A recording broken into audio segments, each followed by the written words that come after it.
টাইমে ভাবতাম কি আমারও জীবনটা এমনি হয়ে গেল, হয়তো বাঁচতে পারবো না, চাইলে বিয়ে করতে পারতো আমাকে ছেড়ে। আমার কাছে লক্ষ্মী প্রতিমা, সে আছে বলে আমি আছি, সে না থাকলে আমি থাকতাম না। এটাই কথা আপনাদেরকে বলবো, এর থেকে বড় কথা নাই।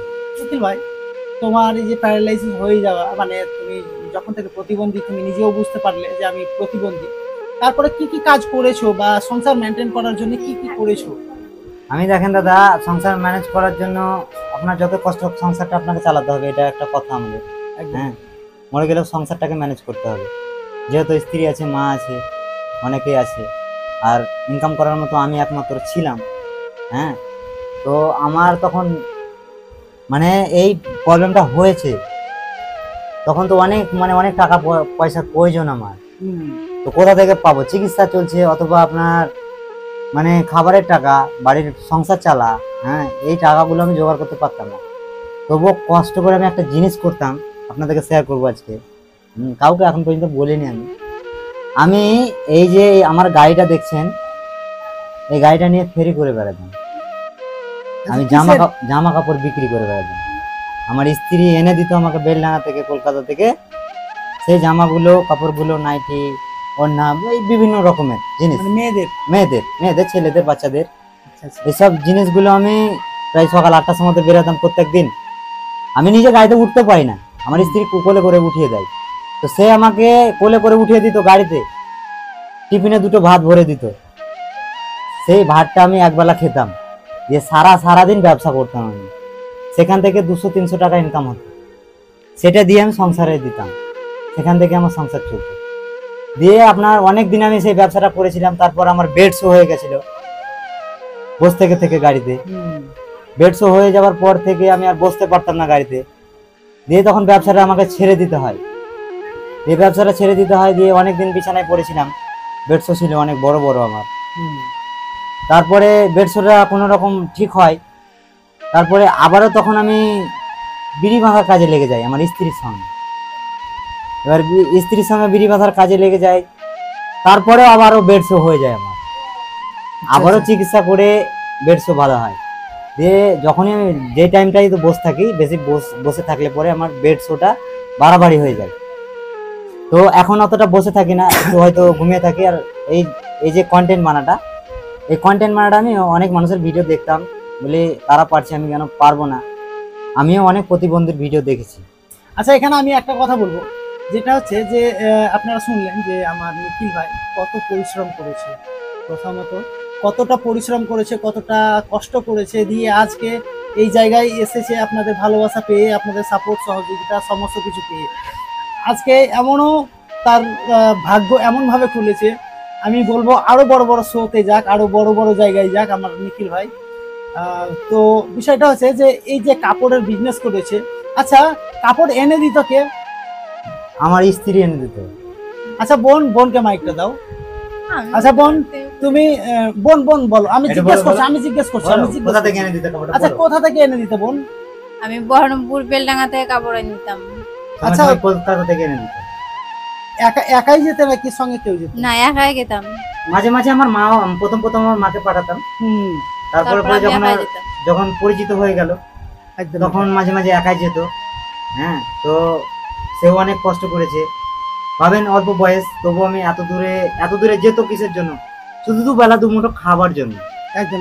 হ্যাঁ, তো সেও অনেক কষ্ট করেছে, এই যে গেছে, আমাকে কাপড় এনে দিয়েছে, বসিয়ে দিয়েছে, গাড়িতে উঠিয়ে দিয়েছে, খাবার দিয়েছে 2টো, সেই খাবারটা, এই 2টো খাবার দিয়েছে টিফিনে করে, সেই খাবারটা খেয়ে আমি সারাদিন কাটাচ্ছি, সারাদিন ব্যবসা করেছি। আচ্ছা বোন, আমি একটা কথা বলি আবারও, যেটা হচ্ছে যে তুমি যে এত পরিশ্রম করতে, তো তোমাকে কোনো সময় মনে হতো না যে আমি মানে কতটা কষ্টের মধ্যে আছি, বা কোনো দুঃখ কষ্ট বা কোনো কিছু?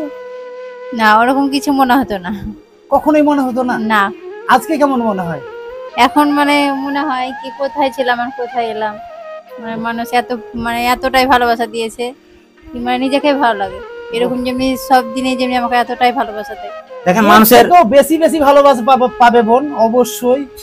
ভালোভাবে থাকো, ভালোভাবে চলো, আর নিখিল ভাইয়ের পাশে সব সময় থেকো, সব সময়। মানুষের কষ্ট থাকে, মানুষের সব সময় কষ্ট থাকে না, সব সময় সুখও থাকে না। একদম। সুখ দুঃখ 2 ভাই, সুখও আছে দুঃখও আছে, তো আপনারও আসবে, আমারও আসবে। তবে নিজেকে ঘাবড়ে গেলে হবে না, কি আজকে আমার এই প্রবলেমটা চলে এসেছে আমি কি করব।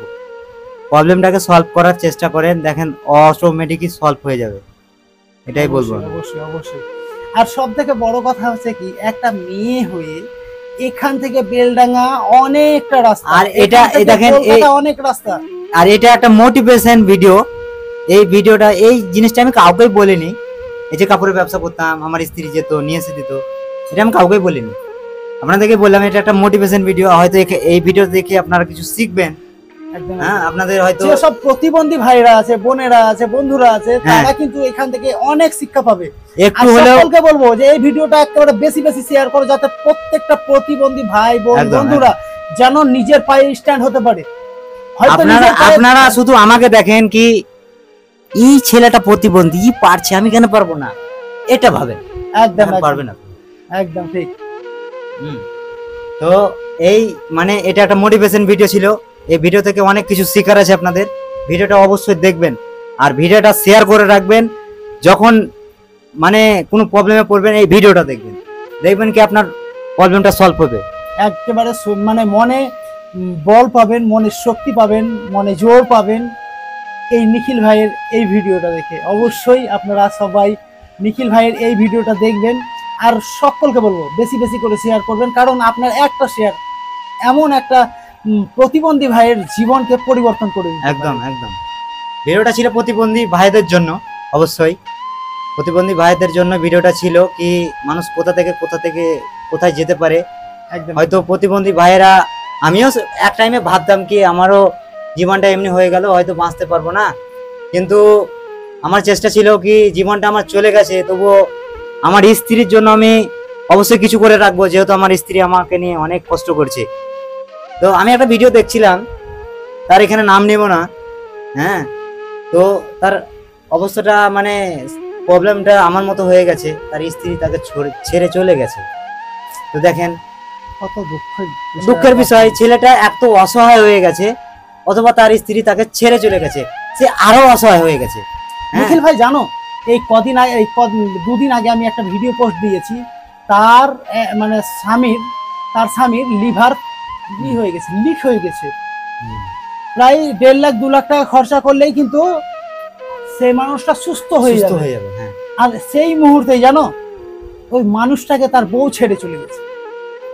ভালো যাকে বাসবেন সেও তো আপনাকে ভালোবেসেছে, সেও তো একদিন ঠিক ছিল, আজকে আপনি ছেড়ে আর চলে গেছেন। এই মুহূর্তে, এই যে মুহূর্তটা, যে মুহূর্তে সেই মানুষটা এখন রোগী, সেই মুহূর্তে তার স্ত্রীর সব থেকে বেশি প্রয়োজন তার পাশে। হ্যাঁ, অবশ্যই অবশ্যই। আমি দেখেন আমার কথাটা আমি বললি, আমি যখন পড়ে গেছিলাম, আমি পড়ে গেছি, আর আমার স্ত্রী, আমাদের বাচ্চা কাচ্চা নাই, আমাদের তখন বিয়ের 6 মাস হয়েছিল, মাত্র 6 মাস। চাইলে বিয়ে করতে পারতো আমাকে ছেড়ে, এটা আপনাদেরই কথা, একদম, আমার কথা নয়। চাইলে বিয়ে করতে পারতো, তবুও সে আমাকে ছেড়ে যায়নি। কেন ছেড়ে যায়নি? সে আমাকে মন থেকে ভালোবাসে, তার আমি স্বামী, এটাই তার ভাবনা চিন্তা। সেই জায়গাটা যদি তারই হতো তাহলে কি হতো বলেন? হয়তো আমি ছেড়ে চলে যেতাম, আমি বলছি আমি ছেড়ে চলে যেতাম, অন্য মেয়েকে বিয়ে করতাম, কিন্তু তার ভাবনা চিন্তাটা দেখেন। আমি তার ভাবনা চিন্তা সময় সময় ভাবি কি একটা মেয়ে একটা ছেলেকে কতটা ভালোবাসলে এতটা কষ্ট করতে পারে। আমি একটা কথা বলি এখানে, খুব হার্ট টাচিং কথা হবে। জীবনে বহু মন্দির দেখেছি, আমার জীবনে বহু মন্দির দেখেছি, যেসব মন্দিরে লক্ষ্মী প্রতিমা প্রতিষ্ঠা করা থাকে। জীবনে বহু মন্দির দেখেছি যে মন্দিরে লক্ষ্মী প্রতিমা প্রতিষ্ঠা করা থাকে, কিন্তু এই মন্দিরটা একটা এমনই মন্দির যে মন্দিরে জ্যান্ত লক্ষ্মী এই মন্দিরের ভেতর আছে। সত্যি কথা বলছি। আমি একটা কথা আমি আমার স্ত্রীকে বলবো, আপনারাও শোনেন সেই কথাটা। তুমি আমায় কতটা ভালোবাসো? হ্যাঁ হ্যাঁ, বোন বলো, বোন বলো। তুমি আমায় কতটা ভালোবাসো? আমি তোমাকে মানে অনেকটাই ভালোবাসি, তাও বলে বোঝাতে কতটা? পারবো না। বলেই তো বললাম, বলে বোঝাতে পারবো না, এতটাই ভালোবাসি। নিজের জীবনের থেকেও বেশি। সেটা যদি না হতো নিখিল ভাই, তাহলে নিজের জীবনের সুখ দুঃখ সমস্ত কিছুকে ত্যাগ করে এতদিন তোমার পাশে থাকতো না। আমি আজকে তোমার কাছে আরেকটা থেকে- কথা বলছি দাদা, আরেকটা কথা বলছি। হ্যাঁ। এই যে আমার স্ত্রীকে আমি একটা ভালো শাড়ি তা কিনে দিতে পারিনি এক টাইমটা ছিল আমার দাদা। ঠিক মতো খাবার তো বলেছি আপনাদেরকে বললাম, ঠিক মতো খাবারটা তো আমাদের জুটতো না। আমার স্ত্রী ছিঁড়া শাড়ি পরে কাটিয়েছে, তবুও সে কোনোদিন আমাকে বলেনি কি আমাকে একটা শাড়ি কিনে এনে দাও, আমার পরার মতো শাড়ি নাই।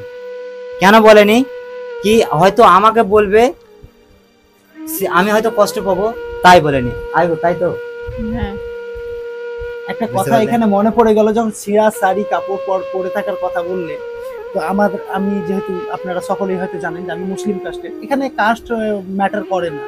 বিষয়টা হচ্ছে যে আপনারা অনেকেই জানেন যে আমাদের মা ফাতিমা, তিনি কাপড় পরতেন, ড্রেস পরতেন, তো তারা এতটাই অসহায় আর গরিব ছিলেন যে তার ড্রেসে 72 খানা পর্যন্ত ডাবটি মানে রিপিট লাগা ছিল কাপড়ে, ঠিক আছে? সেই কাপড় পরে তিনি থাকতেন। তারা ঘুমাতেন সেখানে তাদের পা মানে যেখানে ঘুমাতেন তার নিচে বাইরে দিকে বেরিয়ে থাকতো, ঘরের বাইরে বেরিয়ে থাকতো। মানে কত বড় জায়গা বা কত ছোট জায়গার মধ্যে তারা ঘুমাতেন। তো ঠিক তেমনি আমার এই বোনকে আমি কোন জিনিসের সাথে তুলনা করব, আমি নিজে কম্পেয়ার করে পাই না, নিজে খুঁজে পাই না, নিজে বুঝে পাই না। সবই আপনাদের Salute ভালোবাসা, বোন, আপনারা salute। ভালোবাসা দিয়েছেন বলে হয়তো এত দূরে আসতে পেরেছি। দিদি কান্না করছে হ্যাঁ, তো যাই হোক, এই ভালোবাসাটা আমি বলবো কি প্রতিবন্ধী যারা থাকবে চোখে যদি আপনাদের পড়ে, তো একটু হলেও তাকে ভালোবাসার চেষ্টা করবেন। অবশ্যই দেখবেন সে যদি বাঁচতো 1 বছর, সে বাঁচবে 5 বছর, একেবারে তার অবশ্যই। আয়ুটা বেড়ে যাবে, সে সম্মান পাবে। তাই বলি প্রতিবন্ধী মানুষের থেকে কেউ কষ্ট দিবে না। দাদা আমি প্রতিবন্ধী, নিজে প্রতিবন্ধী, আবার হাত জোর করে অনুরোধ করছি আপনাদেরকে। সকলে ভালো থাকবেন। অনেক কিছু শোনালাম, আর অনেক কিছু নিখিল ভাই নিজে থেকে বলল, আমার বোন নিজে থেকে বলল। আর সত্যি কথা বলতে কি, আমি আমার এই বোনটার প্রতি যতটাই বলবো কম হবে, যতটাই বলবো কম হবে।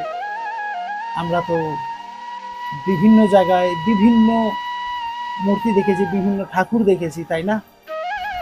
কিন্তু এমন মানে মন্দিরও বহু জায়গায় পৃথিবীর বুকে মনে হচ্ছে যে মন্দিরের কমি নাই, মসজিদের কমি নাই। আমার স্ত্রী আমার কাছে বন্ধুর মতো, আমার স্ত্রী আমার কলিজা। আমার স্ত্রী ছাড়া আমার বাঁচাটা অনেকটাই মুশকিল, আমি তাকে ছাড়া বাঁচতে পারবো না। সে আমার কাছ থেকে ছেড়ে গেলে আমি একদমই অসহায়। তুমি বলো। তো আপনারা বুঝতে পারছেন সে একটু নার্ভাস আছে। হ্যাঁ, আচ্ছা বোন, ওখানে তোমাকে কিছু জিজ্ঞাসাবাদ করা হয়নি যেখানে তুমি গেছিলে স্টেইতে? হ্যাঁ প্রোগ্রামে? করেছিল। আচ্ছা, কি বলেছিলে, কি ওখানে হয়েছিল? সেখানেও অনেকটাই নার্ভাস ছিল দাদা। মানে বুঝতে তো পারছেন, মানে এতটাই নার্ভাস।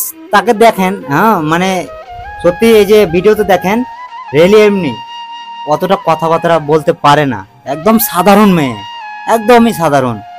তার জানে মানে ভয় ঢুকে গেছিল, কি থেকে কি বলবো আমি, কি থেকে ভেবেই পাচ্ছিল না। হ্যাঁ, তো মানে সেখানে ঠিক মতো কথাই বলতে পারছিল না, তবুও তারা মানে ম্যানেজ করেছে, শিখিয়েছে। হ্যাঁ, তো অনেকটাই আমি বলতে সেখান থেকে চাইছি- সম্মান পেয়েছি। আমি বলতে চাইছি এ কোনো সাধারণ মেয়েলা নয়লা, এ হচ্ছে কিরণমালা।